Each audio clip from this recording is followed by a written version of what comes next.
मोबिना महक और आप देख रहे हैं डी डिजिटल न्यूज पर इस वक्त की खबर। उत्तर प्रदेश के जनपद संभल में डीएम प्राधिकृत नियंत्रण की जिम्मेदारी के साथ महाविद्यालय पहुंची।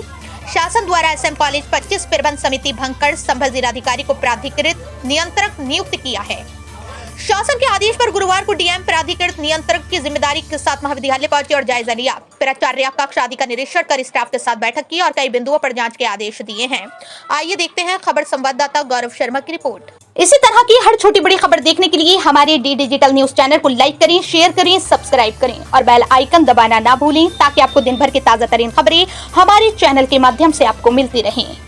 उसको देखकर अभी उन्होंने मुझे जो वीसी साहब हैं उनके द्वारा उन पुराने सभी आदेशों को निरस्त करने का एक आदेश दिखाया गया है। मैंने उनको बोला है जो पूर्व प्राचार्य थे दानवीर जी को कि आप अपना रिप्रेजेंटेशन मुझे दीजिए और जो रिप्रेजेंटेशन होगा उसी के अकॉर्डिंग आगे कार्रवाई की जाएगी। सर, कॉलेज की तरफ का बोर्ड लगाए गए थे, इसमें आपको क्या कहना है? देखिए, इस तरह से किसी के व्यक्तिगत रूप से बोर्ड लगाना मुझे तो नहीं लगता है कहीं पर लिखा हुआ है, लेकिन फिर भी मैंने कहा है कि एक बार देखें कि क्या इस तरह के नाम से किसी के भी बोर्ड लगाना उचित है या अनुचित है।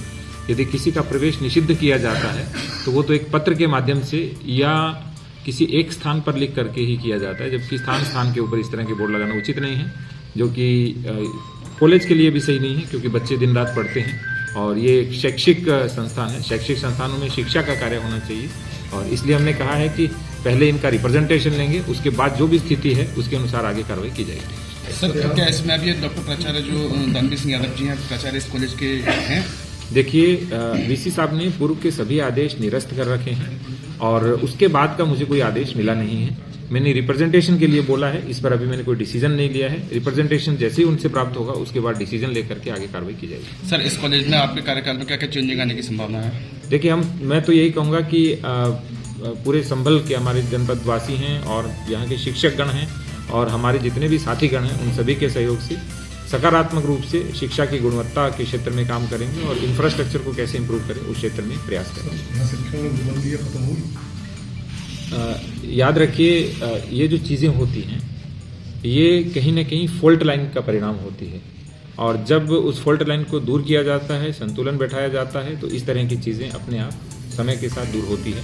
शैक्षणिक संस्थान का काम शिक्षा देना होता है और शिक्षार्थी का काम शिक्षा प्राप्त करना होता है, तो हम उस दिशा में जितने समय मैं रहूंगा इस दिशा में सकारात्मक प्रयास करूंगा। सर, इस कॉलेज में पूर्व काल में भी बड़े बड़े अधिकारी भी हैं, आईएएस भी हैं और राज्यपाल भी रहे हैं और धीरे धीरे फिर इसका पूरे नाम खत्म नहीं हुआ, लेकिन धीरे अब क्या करेंगे इसके लिए?